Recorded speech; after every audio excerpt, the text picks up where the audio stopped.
Hello friends, welcome back to மன்சட்டி.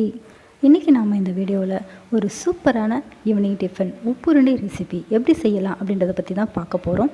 அதுக்கு முன்னாடி நம்ம சேனலை சப்ஸ்கிரைப் பண்ணாதவங்க சப்ஸ்கிரைப் பண்ணிக்கோங்க, கூடவே பெல் ஐக்கானையும் கிளிக் பண்ணிக்கோங்க.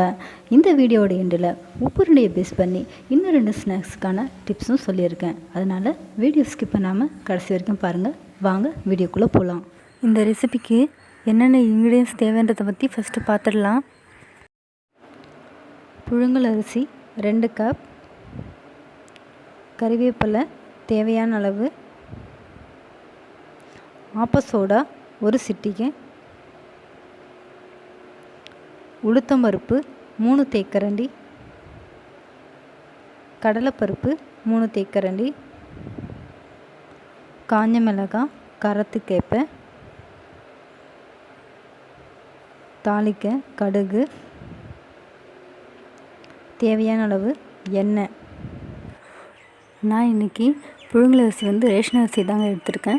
நீங்கள் வேணால் சாப்பாடு அரிசி வேணுனாலும் எடுத்துக்கலாம். அதை கழுவி சுத்தம் பண்ணி எடுத்து வச்சுருக்கேன். இப்போ நாம் இதை அரைச்சிக்கலாம். மாவு அரைக்கும் போது அதிகமாக தண்ணி விடக்கூடாது. நல்லா கெட்டியாகவும் இட்லி மாவு பதத்தோட கொஞ்சம் கொரகொரப்பாகவும் அரைச்சி வச்சுக்கோங்க. நாம் அதில் அரைக்கும் போதே உப்பு சேர்த்து அரைச்சிக்கலாம். இப்போ நமக்கு மாவு ரெடி ஆகிடுச்சு.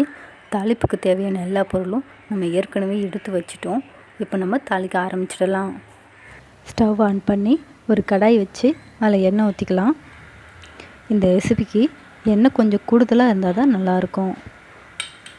எண்ணெய் நல்லா காஞ்சதும் அதில் கடுகு சேர்த்துக்கலாம்.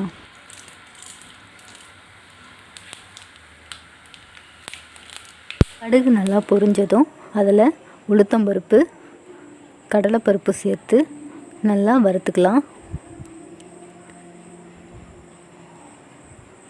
அது நல்லா செவந்ததும் அது கூட காஞ்ச மிளகாய் சேர்த்து நல்லா வறுத்துக்கலாம்.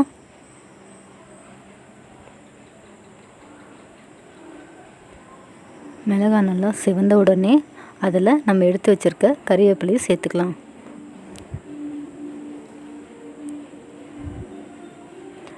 பாருங்கள், எல்லாம் நல்லா வறுபட்டுடுச்சு. இந்த டைமில் நாம் அரைச்சி வச்ச மாவு சேர்த்துக்கலாம். மாவு பாருங்கள் எவ்வளோ கெட்டியாக இருக்குது. இந்த அளவுக்கு கெட்டியாகவும் கொரகொரப்பாகவும் இருந்தால் தான் நம்மளுடைய உப்புருண்டை ரொம்பவே நல்லா வரும். மாவு நம்ம தண்ணியாக அரைக்கிறோம் அப்படின்னா கொரகொரப்பாக அரைக்க முடியாது, நைஸாகிடும். கூட என்னென்னா அது ரொம்ப நேரம் நம்ம கிளறி விடுற மாதிரி ஆகிடும். அப்படி நம்ம கிளறி விடும்போது ஒரு சில நேரத்தில் உருண்டை கொஞ்சம் பிசுபிசுப்பாக இருக்கிற மாதிரி இருக்கும். அதனால் நம்ம கெட்டியாக அரைச்சி வச்சுக்கலாம். மாவு நல்லா சூடானதும் கொஞ்சமாக இது கூட ஆப்ப சோடா சேர்த்துக்கலாம். இது எதுக்காக அப்படின்னு பார்த்தீங்கன்னா உருண்டை நல்லா சாஃப்டாக வரும். அதுக்காக தான் இதை நம்ம சேர்க்குறோம். இது ஆப்ஷனல் தாங்க, வேணான்னா அவாய்ட் பண்ணிடலாம். மாவில் இருக்கிற ஈரப்பதம் குறையிற வரைக்கும் நாம் கிளறி விட்டுக்கிட்டே இருக்கணும். அதனுடைய ஈரம் எல்லாம் குறைஞ்சி மாவு நல்லா கெட்டியாக வானலிலேயே ஒட்டாமல் வரும். அந்த பதம் வரும்போது நம்ம ஸ்டவ் ஆஃப் பண்ணிடலாம். அது வரைக்கும் கிளறி விட்டுக்கிட்டே இருக்கலாம்.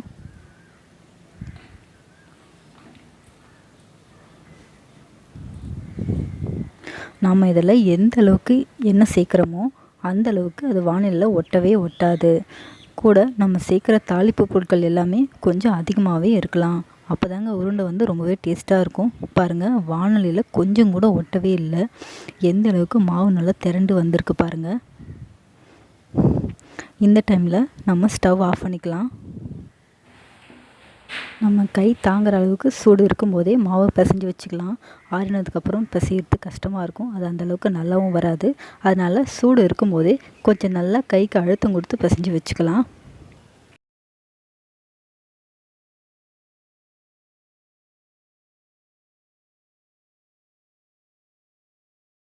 இப்போ பாருங்கள், மாவு பிசைஞ்சாச்சு. கையிலையும் ஒட்டவே இல்லை. நம்ம தாளிக்கும் போது எந்த அளவுக்கு எண்ணெய் விடுறோமோ அந்தளவுக்கு நம்மளை கையில் ஒட்டாது. அப்போ தான் நம்ம பிடிக்கும் போதும் ஈஸியாக இருக்கும். இப்போ நம்ம உருண்டை பிடிச்சி வச்சுக்கலாம். பாருங்கள், கையில் ஒட்டாமல் எவ்வளோ சூப்பராக வருது. ரொம்ப ஆயிலியாகவும் இல்லை, நல்லா இருக்குது. இந்த மாதிரி எல்லா உருண்டைகளையும் நம்ம செஞ்சு வச்சுக்கலாம். நான் உப்புருண்டையை பேஸ் பண்ணி 2 டிப்ஸு சொல்கிறேன்னு சொல்லியிருந்தேன். அதில் ஃபஸ்ட்டு என்னென்னு பார்த்தீங்கன்னா, நம்ம வானிலையில் மாவு கொட்டி கிளறும் போதே தாளிப்பு பொருட்கள் எதுவுமே சேர்க்காம வெறும்னே எண்ணெய் மட்டுமே விட்டு நல்லா கிளறி இது போல் பிசைஞ்சு வச்சுக்கோங்க. அதில் நம்ம இனிப்பு பொருளை வச்சு செஞ்சோன்னா ரொம்பவே சூப்பராக இருக்கும். இன்னொன்று என்னென்னா, இப்போ நம்ம உப்புருண்டை செய்கிறோம், அது மிச்சமாயிடுச்சு, என்ன செய்யறதுன்னு தெரியல அப்படின்னா, நம்ம எப்படி இட்லியை உதுத்து போட்டு உப்புமா செய்வோமோ அது போலவே உப்புருண்டையும் உதுத்து போட்டு உப்புமா செஞ்சால் சூப்பராக இருக்குங்க. அதனோட ஃப்ளேவரும் செம்மையாக இருக்கும். இந்த டிப்ஸை நீங்களும் ட்ரை பண்ணி பாருங்கள். உங்களோட கமெண்ட்ஸை மறக்காமல் எனக்கு சொல்லுங்கள். எல்லா உருண்டைகளையும் பிடிச்சாச்சு. இப்போ நம்ம இதை இட்லி பாத்திரத்தில் வச்சு வேக வச்சுக்கலாம். தண்ணி கொஞ்சம் அதிகமாகவே வச்சுக்கலாம். ஏன்னா நம்ம 20 நிமிஷம் வேக வைக்க போகிறோம். அதனால் தண்ணி கொஞ்சம் கூட இருந்தால் தான் நல்லாயிருக்கும். நான் ஏன் இதை 20 நிமிஷம் வைக்கிறேன் அப்படின்னு பார்த்தீங்கன்னா, அப்போ தான் உருண்டை வந்து நல்லா வெந்து சாஃப்டாக இருக்கும். அதனால தான் நான் 20 நிமிஷம் வைக்கிறேன். நம்ம இட்லி தட்டில் எண்ணெய் தடவணுன்ற அவசியம் இல்லை. ஏன்னா நம்ம மாவு கிளறும் போதே அதிகமான எண்ணெய் விட்டுருக்கோன்றதுனால கண்டிப்பாக உருண்டை ஒன்றோட ஒன்று ஒட்டாது. நான் இதில் அடித்தட்டு யூஸ் பண்ணியிருக்கேன். உங்களுக்கு எது கம்ஃபர்டபுளாக இருக்கும் அந்த மாதிரி யூஸ் பண்ணிக்கோங்க. நம்ம மூடி வச்சுக்கலாம். ஹை ஃப்ளேமில் 20 மினிட்ஸ் வேக வைக்கணும். 20 மினிட்ஸ் ஆகிடுச்சு. இப்போ நம்ம இதை திறந்து பார்க்கலாம். பாருங்கள், நல்லா வெந்து போயிருக்கு. இப்போ நம்ம இதை வேறு ஒரு பிளேட்டில் மாற்றி வச்சுக்கலாம். நிறைய பேர் பார்த்திங்கன்னா இந்த உப்புருண்டைக்கு தாளிக்கும் போதே வெங்காயம், பூண்டு எல்லாம் சேர்த்து செய்வாங்க. அதில் என்னென்னா, அது லைட்டாக உப்புமா ஃப்ளேவரில் இருக்கும். கூட அது மீதி இருந்தாலும் மறுநாள் வந்து நம்மளால் யூஸ் பண்ணிக்க முடியாது. ஏன்னா அது சீக்கிரமாகவே கெட்டு போயிடும். அதனாலேயே நான் வந்து இதில் வெங்காயம், பூண்டு சேர்க்கவே இல்லை. விருப்பம் இருக்கிறவங்க சேர்த்துக்கோங்க. பாருங்கள், எவ்வளோ சாஃப்டாக இருக்குது. கையில் கொஞ்சம் கூட ஒட்டவே இல்லை. ரொம்ப டேஸ்டியாகவும் இருக்கும். நீங்களும் ட்ரை பண்ணி பாருங்கள். உங்களோட கமெண்ட்ஸை மறக்காமல் எனக்கு சொல்லுங்கள். இந்த ரெசிபிக்கு சைடிஷ்னு பார்த்திங்கன்னா தேங்காய் சட்னி, புதினா சட்னி எது வேணாலும் வச்சுக்கலாம். இந்த கொரோனா டைமில் ஃபுட் அண்ட் ஸ்நாக்ஸ் ஐட்டம்ஸ் வெளில வாங்குறத அவாய்ட் பண்ணிக்கோங்க. முடிஞ்ச வரைக்கும் வீட்லேயே இது போல் ஏதாவது செஞ்சு கொடுங்க. இந்த வீடியோ உங்களுக்கு பிடிச்சிருந்ததுன்னா லைக் பண்ணுங்கள், கமெண்ட் பண்ணுங்கள், ஷேர் பண்ணுங்கள். மறக்காமல் நம்ம சேனலை சப்ஸ்கிரைப் பண்ணுங்கள். கூடவே பெல் ஐக்கானையும் கிளிக் பண்ணுங்கள்.